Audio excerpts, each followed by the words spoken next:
Hello বন্ধুরা, কেমন আছো সবাই? আশা করি ভালো আছো। আমি আজকে তোমাদের নতুন গল্প শোনাতে এসেছি। নতুন নতুন গল্প শুনতে সাবস্ক্রাইব করে আমার সঙ্গে থাকুন। আমার বড় আপু নিপা, সে দেখতে ঠিক তামিল মুভির নায়িকাদের মতো। বয়স 23 বছর হলেও বডি ফিটনেস দেখে তাকে অনেক বলিষ্ঠ ও শক্তিশালী মনে হয়। একবার দেখলে যে কোনো ছেলেরই প্রেমে পড়তে ইচ্ছা করবে। আমি আকাশ, বাবা মায়ের একমাত্র ছেলে। আমাদের বাড়ি নিপা আপুদের বাড়ির পাশেই। বর্তমানে বাসায় আমি বাবা মায়ের সাথেই থাকি। আমার বাবা ব্যবসার কাছে দিনের বেশিরভাগ সময় বাইরে থাকেন, আর আমি কলেজে এবং খেলাধুলা নিয়ে সারাদিন বাইরের বাইরে থাকি। তাই আমার মা সারাদিন বাসায় একা একা বোর হয়। তাই মা সময় কাটানোর জন্য প্রায় নিপাদের বাসায় আড্ডা দিতে যায় নিপার মায়ের সাথে। তাদের দুজনের মধ্যে অনেক ভালো বন্ধুত্ব। আমি একদিন নিপাকে ছাদের উপর বৃষ্টিতে ভিজতে দেখি। তাকে এভাবে দেখে নিজেকে আর সামলাতে পারছিলাম না। সেদিন থেকে আমি তার প্রতি ফিদা হয়ে গেছিলাম। তারপর আমি প্রায় প্রতিদিনই নেপাদের বাসায় যাই তার দেখা পাওয়ার জন্য। বৃষ্টিতে ভেজা তার শরীর আমার মাথায় একেবারে লেগে গেছে। তার বুকের সাইজ 37 হবে। তবে অবাক করা বিষয়, কোমর একেবারে চিকন, টেনে টুনে 27 হতে পারে। আমি তার এমন প্রেমে পড়ে গেছি যে আশেপাশের আর কারোর দিকেই আমার নজর যায় না। যেভাবে হোক তাকেই চাই, এই ইচ্ছা দিনকে দিন বাড়তে থাকে। এভাবে অনেক দিন কেটে গেল। আমার পরীক্ষা শুরু হয়ে যাওয়াতে মাথা থেকে এসব চিন্তা কিছুটা কমলো। পরীক্ষার পরে সারাদিন বাইরে খেলতাম, আর সন্ধ্যাবেলা কম্পিউটার নিয়ে বসতাম। একদিন দুপুরের দিকে মাঠে খেলার সময় বৃষ্টি শুরু হয়ে গেল। দৌড়ে বাসায় যেতে যেতে পুরো কাক ভিজা হয়ে গেলাম। আমি ভেবেছি আমার আম্মু নিপাদের বাসায় আড্ডা দিচ্ছে, তাই আগে ওদের বাসায় গেলাম আমাদের বাসায় চাবি নিতে। আমি পুরো কাক ভিজা ছিলাম, তাই দরজা দিয়ে ঢুকে বাসার কার্পেট নষ্ট করতে চাইলাম না। তাই পাশের জানালার কাছে গেলাম আম্মুকে ডাকতে। বৃষ্টির জন্য ওরা জানালা বন্ধ করে রেখেছে, তাই আমি একটু জোরে ধাক্কা দিলাম।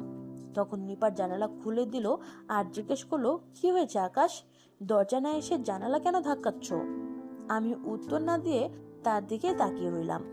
তখন সে শুধু একটা জামা পরে আছে, মাথার চুলগুলো এলোমেলো, আর কেমন যেন আমতা আমতা করে আমার সাথে কথা বলছে।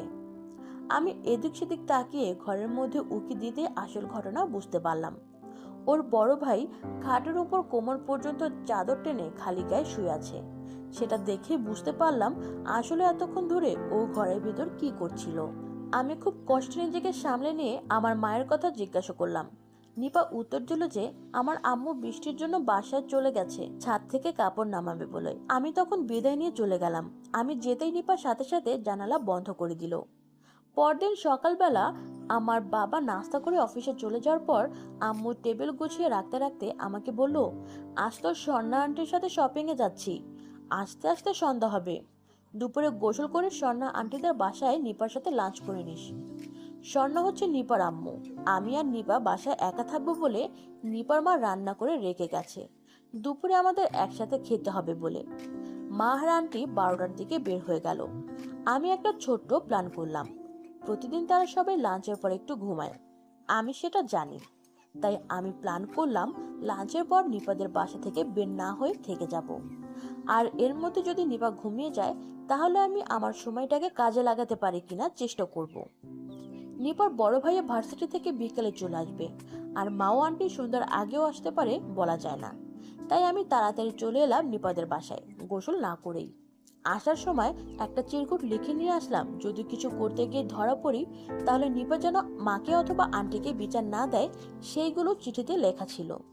সে অন্য ছেলেদের সাথে ঘরের মধ্যে এই কাজ করে, আমি তা দেখে ফেলেছি। আর যদি আমার নামে নালিশ করে তাহলে সবাইকে এমন কথা বলে দিব। এইসব কথা লিখেছি আন্দাজের উপর। বেলা 1টার দিকে আমি নিপাদের বাড়ি এসে কলিং বেল দিলাম। 5 মিনিট পর সে দরজা খুলল। তার পরনে ছিল একটা হালকা নীল রঙের পাতলা ফতুয়া আর নিচে লং স্কার্ট। ফতুয়ার মধ্যে দিয়ে সব স্পষ্ট হয়ে আছে। আমি ওদিকে তাকিয়ে রয়েছি। চোখ সরিয়ে জিজ্ঞাসা করলাম, এত দেরি হলো কেন দরজা খুলতে? নিপা বলল, ওয়াশরুমে ঢুকে যে গোসল করতে যাব, তখনই তুই কলিং বেল দিলি। কেন রে, খুব ক্ষুধা লেগেছে নাকি? এত জলদি আসলি কেন?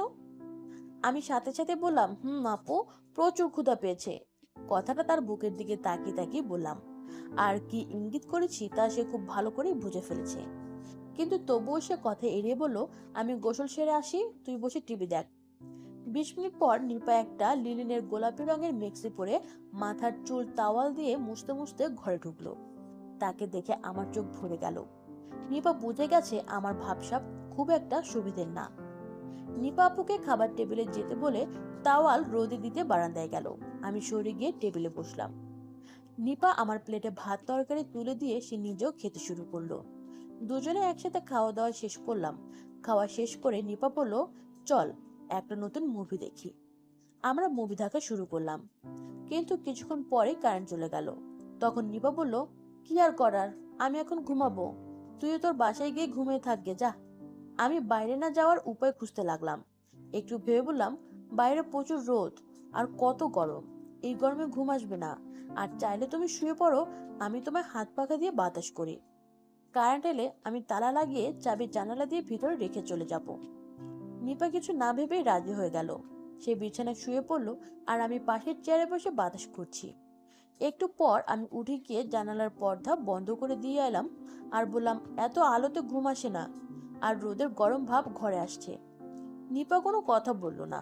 প্রায় 15 মিনিট ধরে বাতাস করার পরে আমার হাতটা ক্লান্ত হয়ে আসলো, তাই পাখাটা আস্তে আস্তে ঘোরাতে লাগলাম। এর মধ্যে উঠে গিয়ে ফ্যানের সুইচ বন্ধ করে দিলাম, যাতে কারেন্ট এলে টের না পাওয়া যায়। হালকা বাতাস করতে করতে আমার হাত নিচু হয়ে গেছে, তাই এখন তার কোমরের দিকে পাখা ঘুরছে। এরপর নিপা ঘুমিয়ে গেল। আর কিছুক্ষণ বাতাস করতে থাকলাম। একটু পর নিপা তার শরীরের চাপ অনুভব করলে তার ঘুম ভেঙে গেল। সে টের পেয়েও অভিনয় করে ঘুমের ভান করলো এবং আমি তা বুঝতে পারলাম। এভাবে 15 থেকে 20 মিনিট আদর খাওয়ার পর নিপা চোখ খুলে হতবাক হওয়ার মতো করে বলল, হায় হায় আকাশ, তুই আমার সাথে এগুলো কি করতেছিস? বন্ধুরা, আজ এই পর্যন্তই। কেমন লাগলো আজকের গল্প তা কমেন্ট করে জানাও। এরকম নতুন নতুন গল্প পেতে আমার সাবস্ক্রাইব করে আমার সাথেই থাকো। এতক্ষণ ধরে আমার এই গল্পটি শোনার জন্য তোমাদেরকে অসংখ্য অসংখ্য